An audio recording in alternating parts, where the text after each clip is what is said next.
Gaza is a narrow coastal strip bordered by occupied Palestine, Egypt, and the Mediterranean Sea to the west.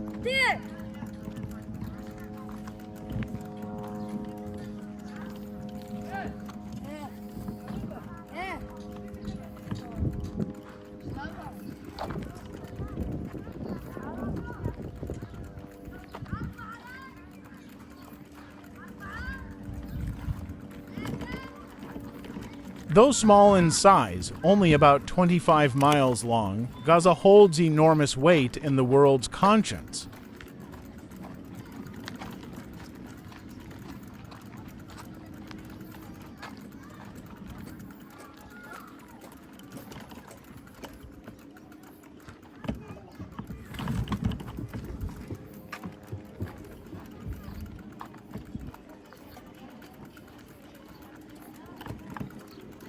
It is home to over 2 million people living in one of the most densely populated places on Earth.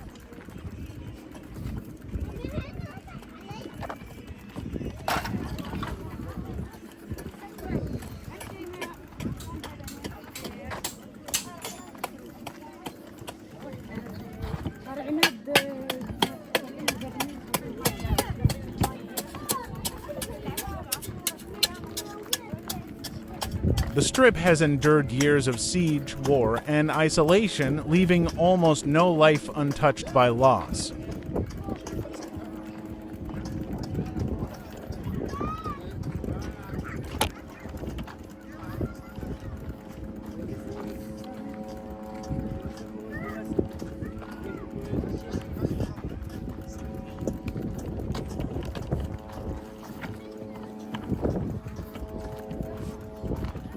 With limited access in and out, many here have never seen the world beyond the border.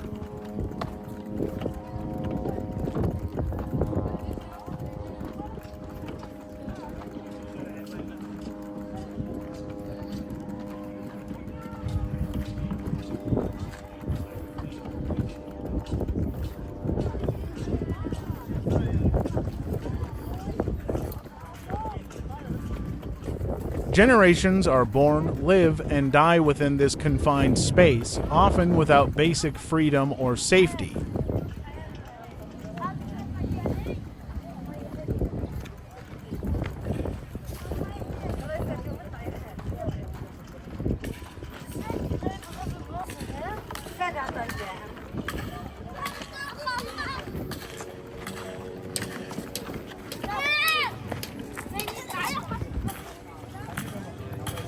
The sea offers no real escape. Its waters are blockaded, its horizon unreachable for most.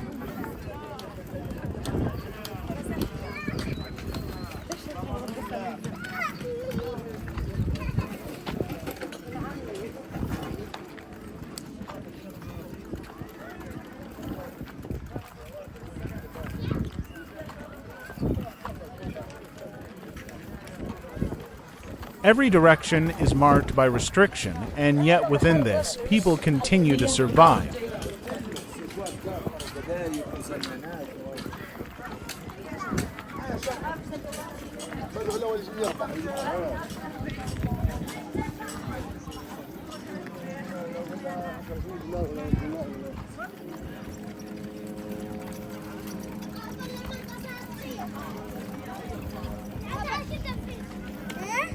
Gaza's landscape carries layers of resilience, grief, and a longing that words alone can't fully hold.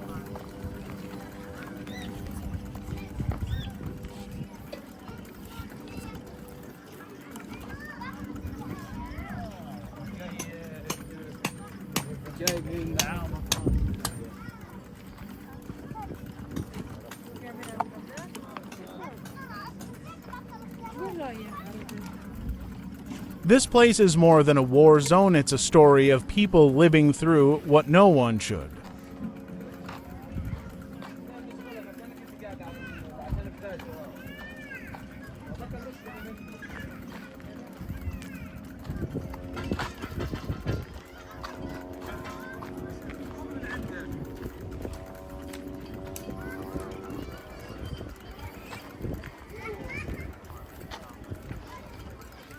The air carries the weight of history, as if every gust remembers something lost or broken.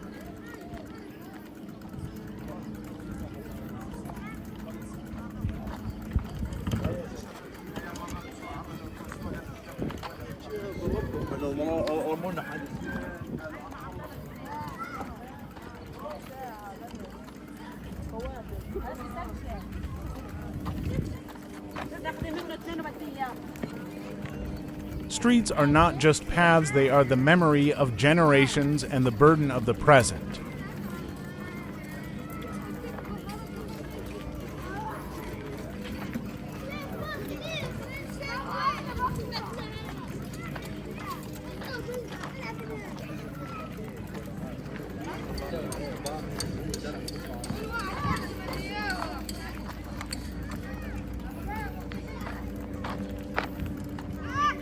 Even the silence in Gaza feels different, shaped by decades of waiting and enduring.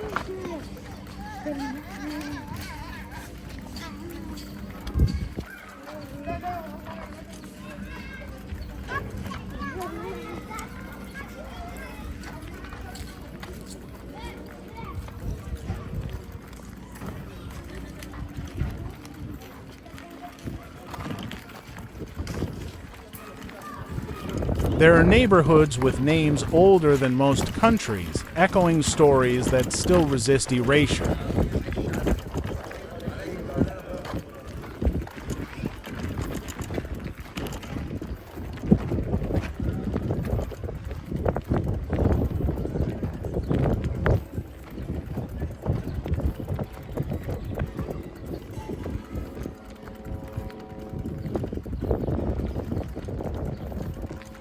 Gaza's borders are not just physical, they are economic, emotional, and deeply psychological.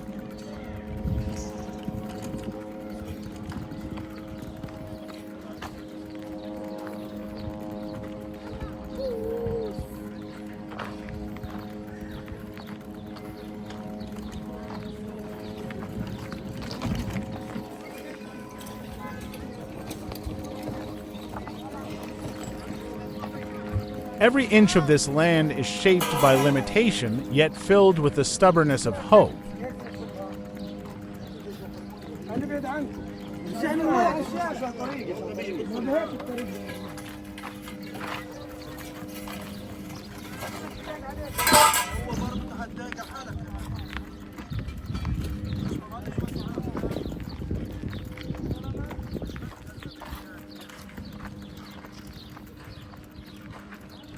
What you hear from afar is only part of the story.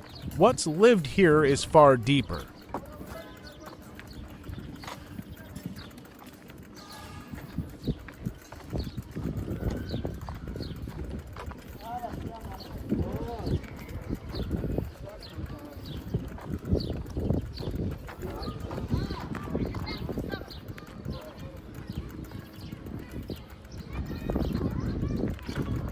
The world often speaks of Gaza with numbers, but here every number has a name.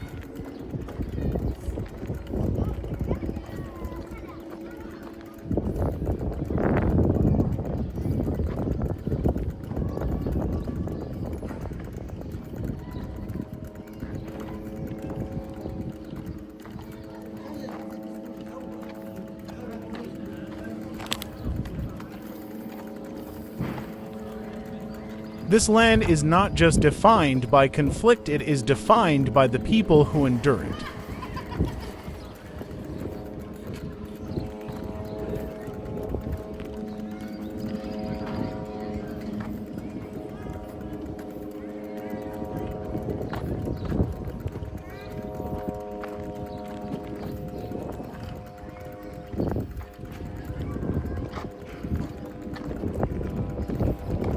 Long before today's borders were drawn, Gaza was a thriving crossroads of ancient civilizations.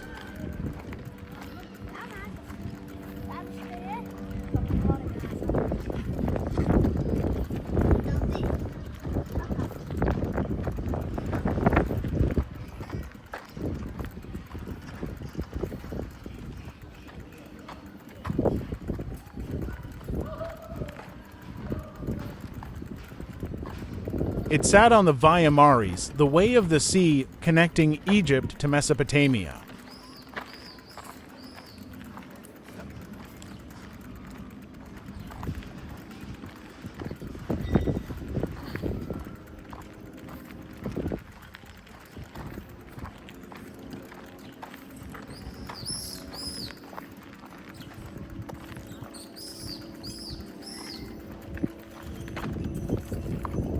Traders, armies, and prophets once moved through this land, leaving behind layers of memory.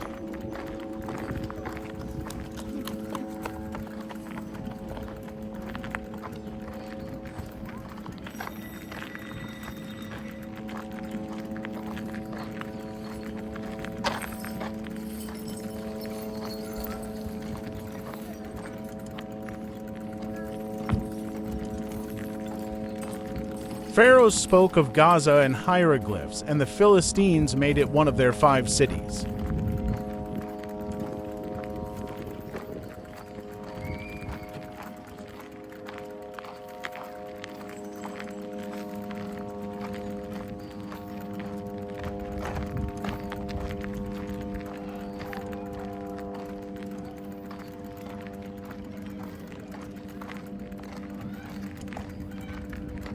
The Prophet Muhammad is said to have passed through here as a young merchant.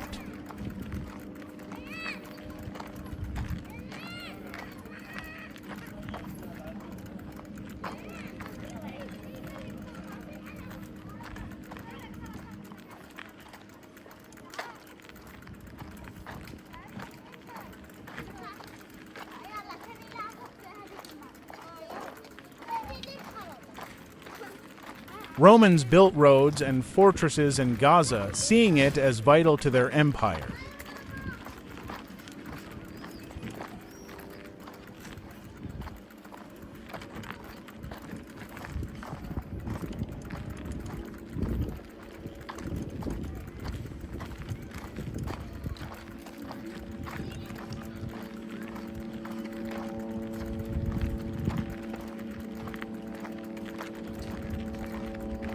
Byzantine churches and Islamic schools once stood here, blending sacred knowledge and culture.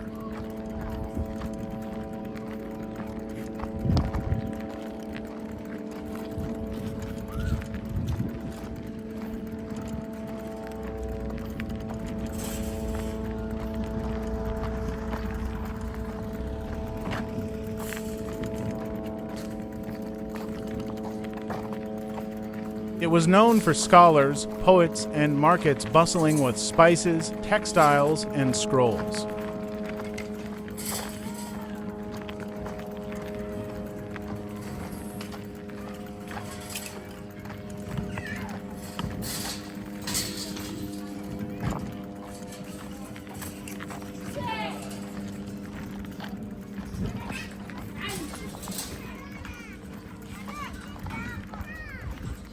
Through centuries, Gaza remained a center of learning, trade, and spiritual life.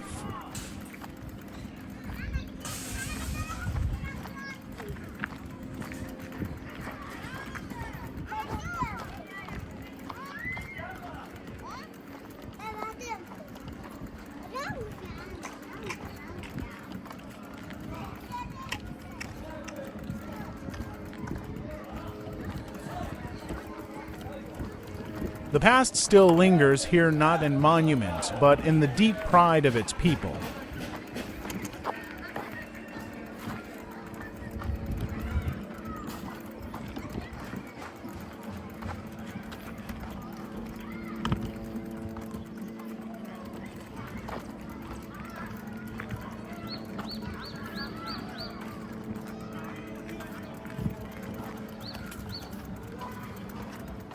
In Gaza, the line between home and rubble can vanish in a single moment.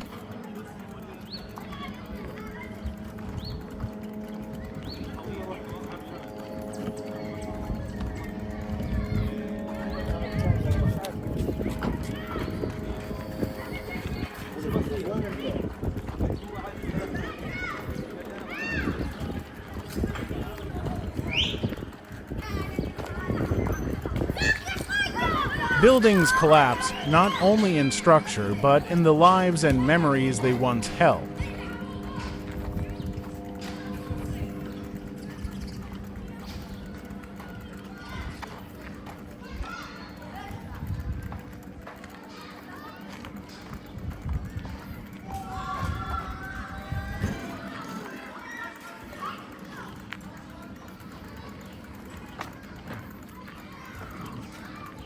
Entire families have been lost beneath concrete with no warning and nowhere to run.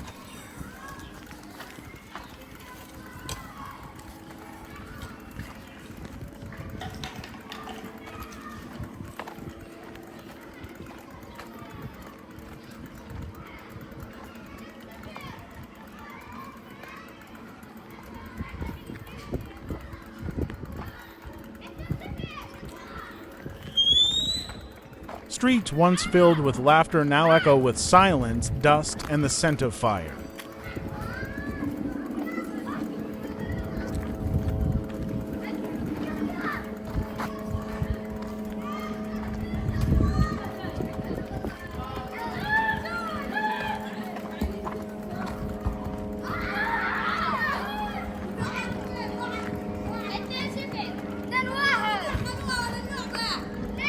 Each war leaves behind more than debris. It leaves deep wounds that never fully heal.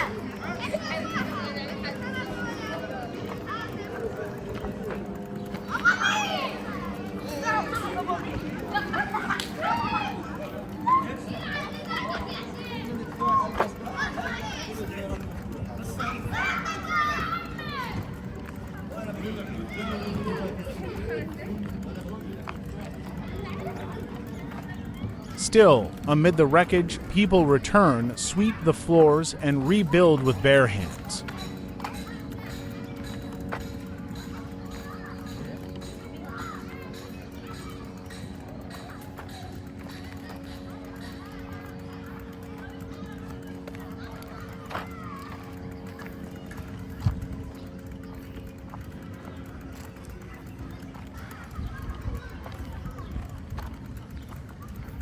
Cement blocks become hope, rebar becomes resistance, and survival becomes its own quiet defiance.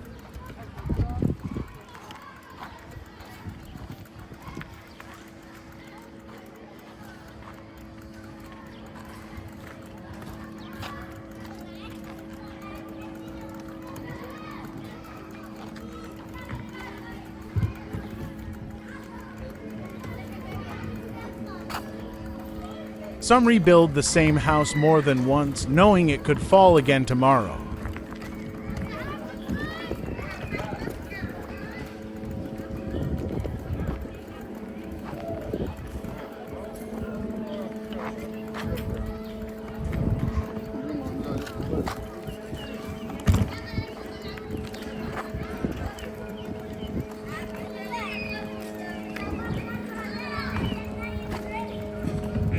The world sees destruction in numbers, but here, loss is counted in names and faces.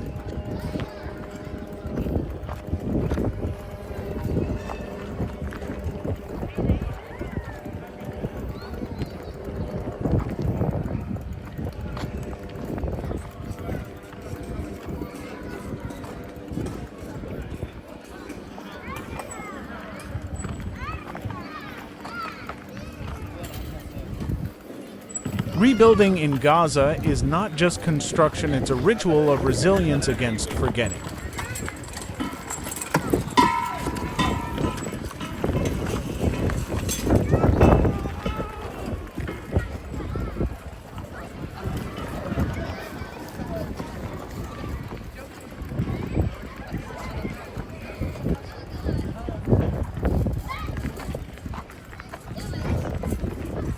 The sound of drones overhead often replaces the sound of birds in the early morning.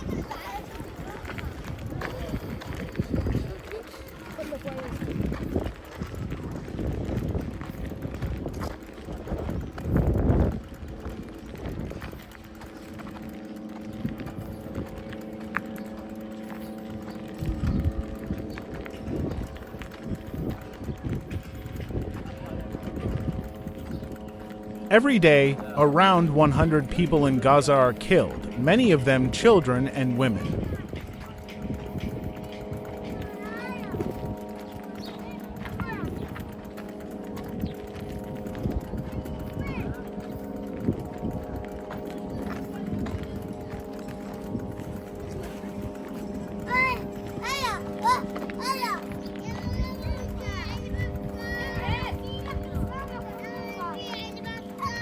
Bodies are pulled from beneath the rubble, some lifeless, others barely clinging to breath.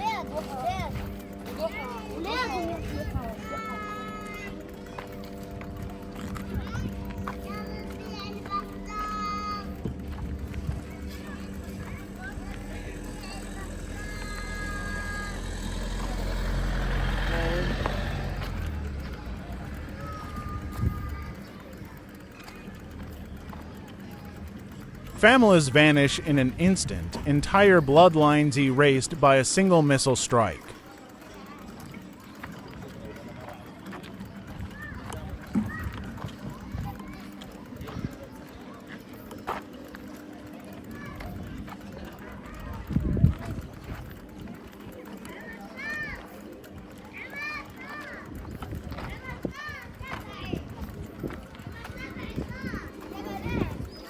The war has turned neighborhoods into graveyards, schools into ruins, and homes into memories.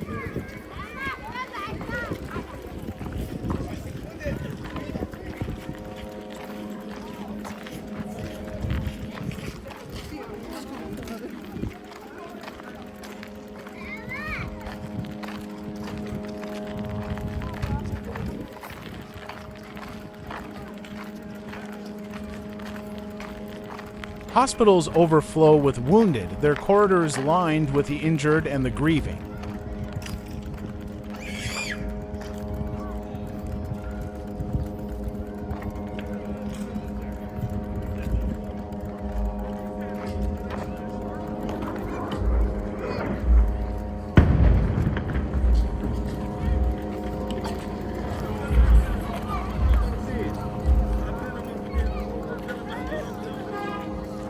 Doctors operate without anesthesia, without supplies, and sometimes without electricity.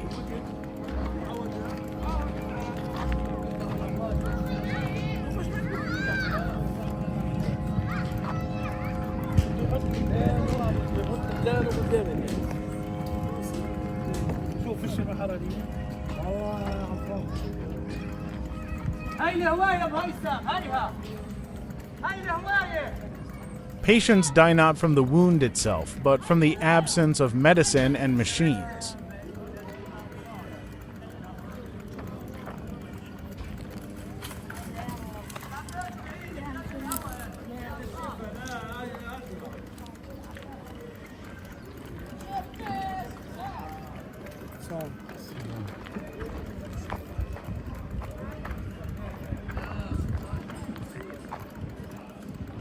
The smell of blood and fire lingers long after the smoke begins to fade.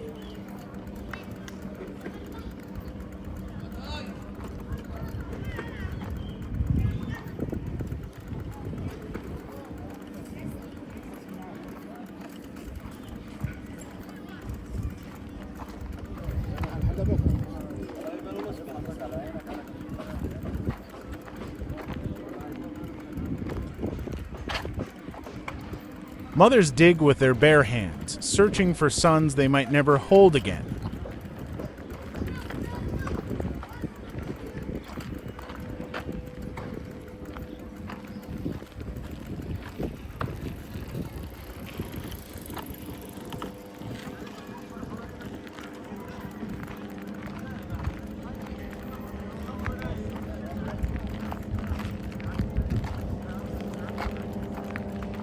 Children call out for parents buried too deep to answer.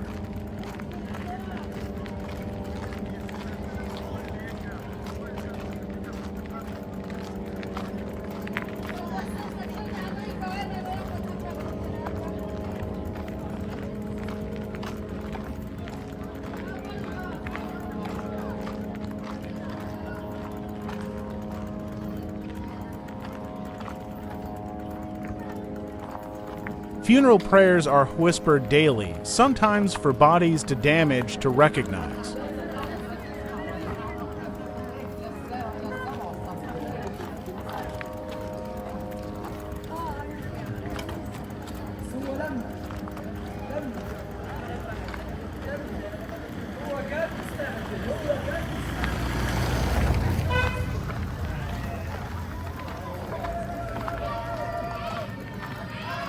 The war does not pause for the broken-hearted, it simply continues.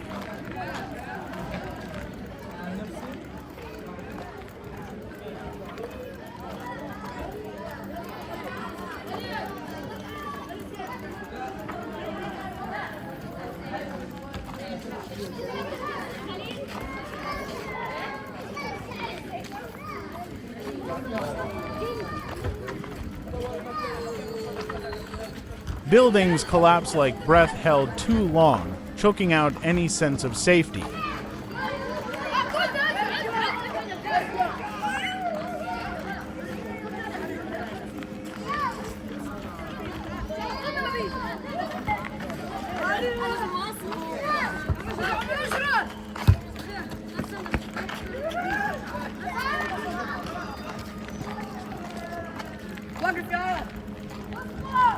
Apartment blocks crumble with families still inside, their stories ending mid-conversation.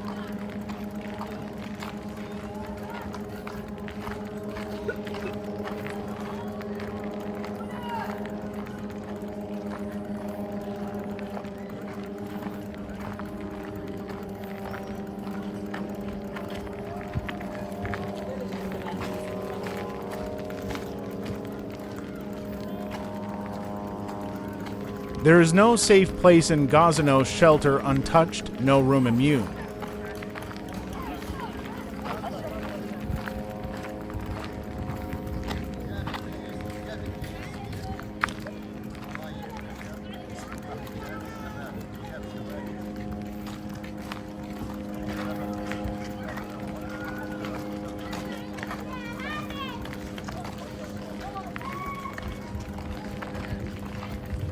Even hospitals and aid convoys are not spared from the falling bombs.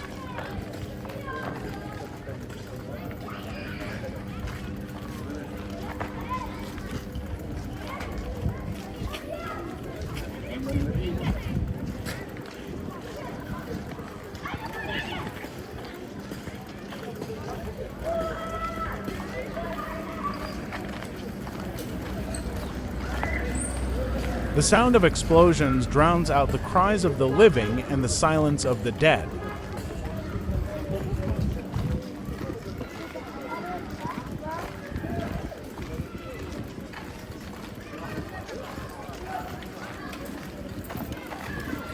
السلام عليكم عمك فادي كل التحيات.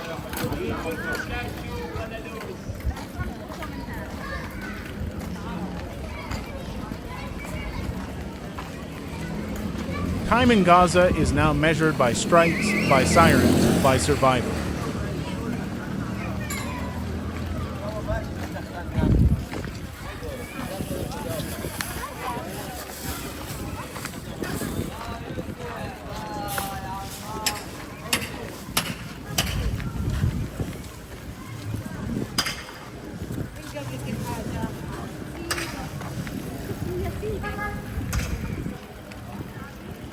Some streets disappear overnight, erased from maps and memory alike.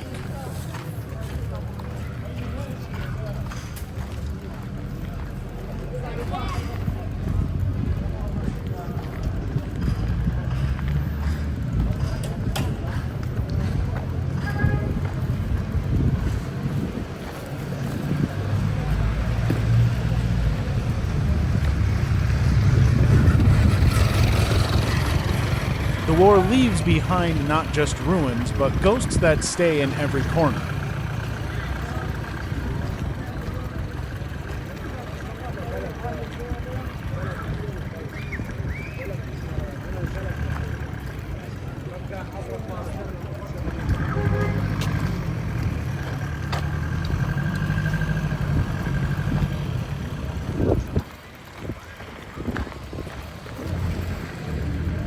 Bodies are buried quickly, sometimes without shrouds, sometimes without names.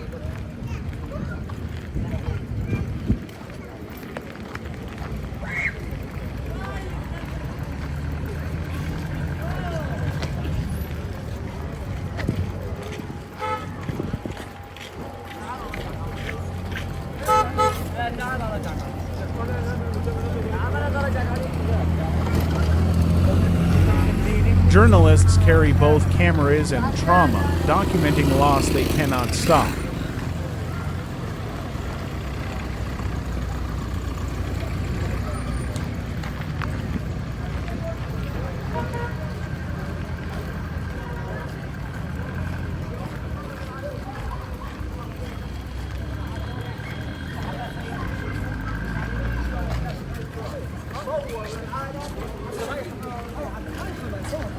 First responders die trying to rescue others, their vests no shield from falling debris.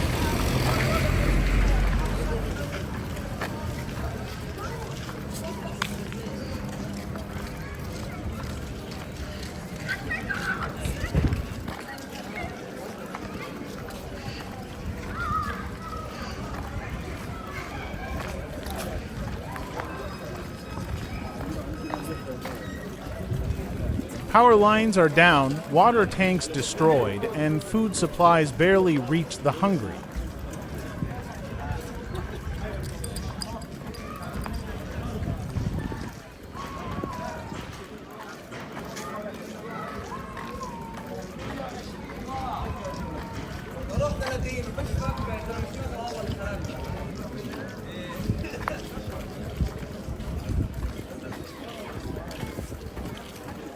The wounded scream in the dark, waiting for help that might never come.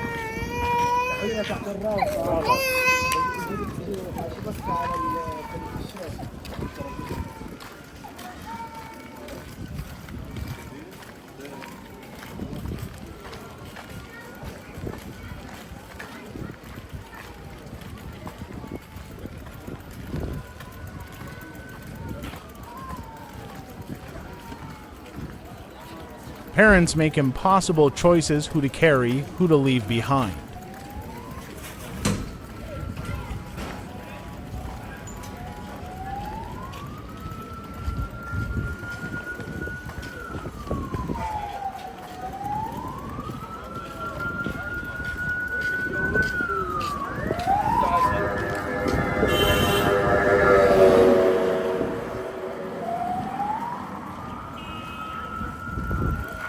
The war has not only broken buildings, it has broken time, trust, and the future.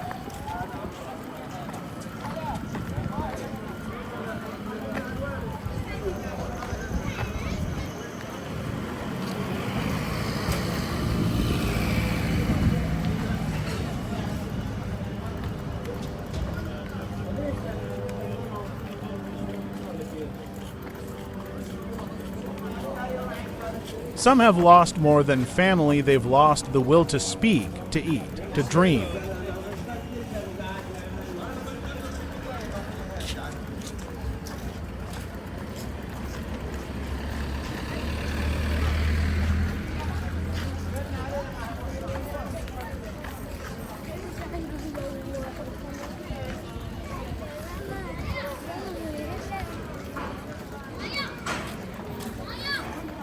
Ambulances often arrive too late not from neglect, but from roads torn apart by air strikes.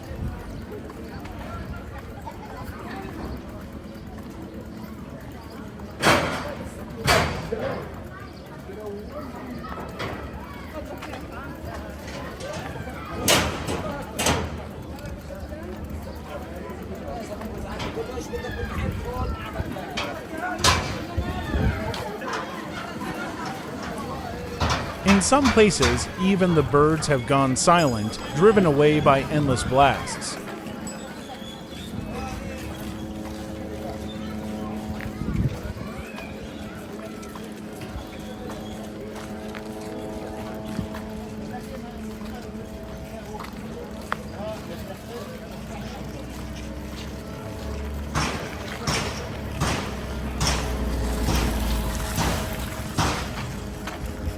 Civilians shelter in tents made from plastic and scraps, exposed to both cold and fear.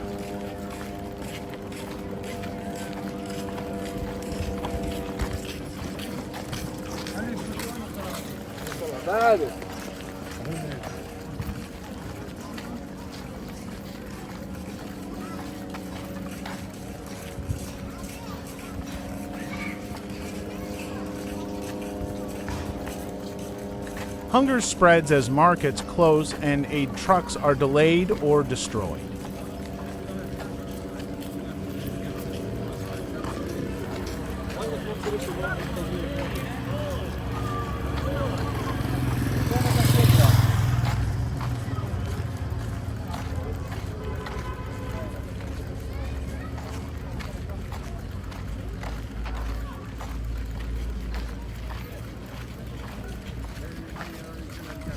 Babies are born into rubble, into war, into a world already heavy with grief.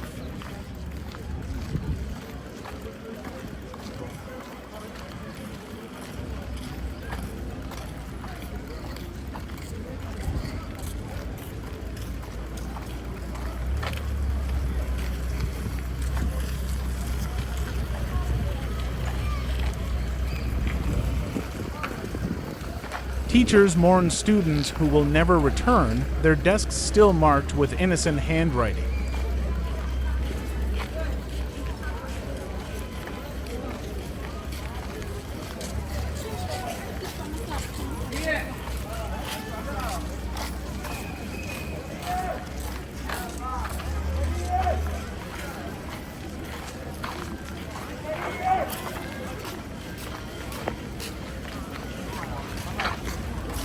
Hospitals operate in darkness, running on fumes, on faith, and sheer exhaustion.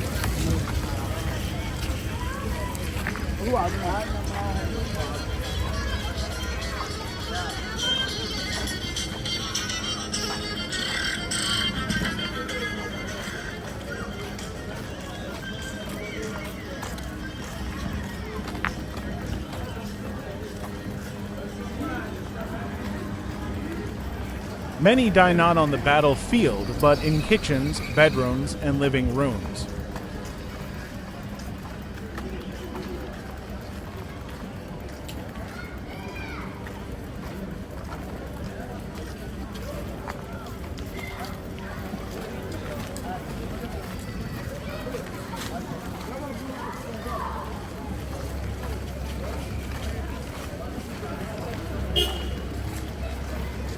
Mass graves grow larger by the day, dug quickly to keep up with the dead.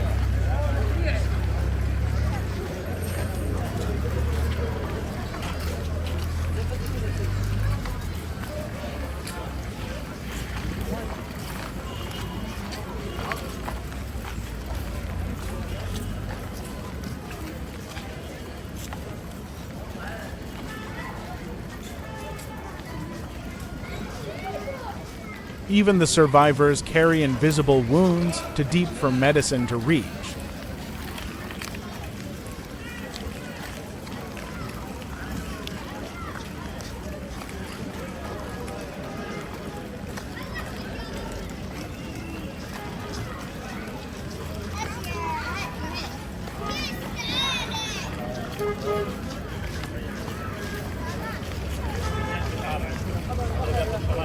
Families live with packed bags, unsure which night will be their last at home.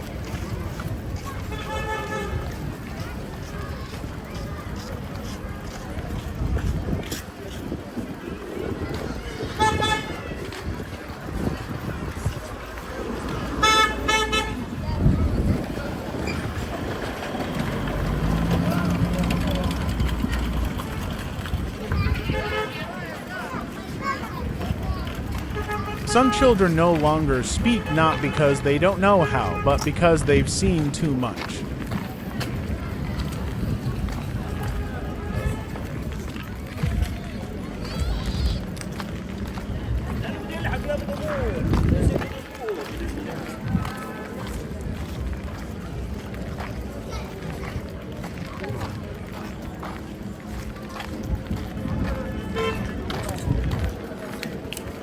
The destruction is not random, it targets the fabric of life: homes, schools, clinics, bakeries.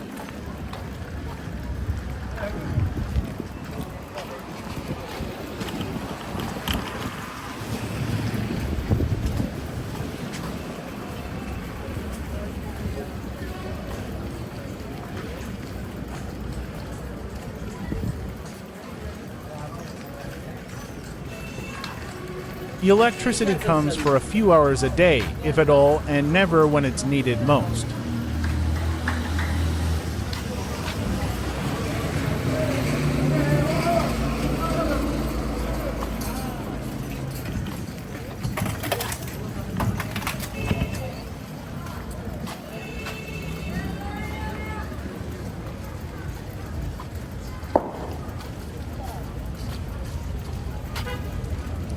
Some carry photos of loved ones lost because it's all they have left.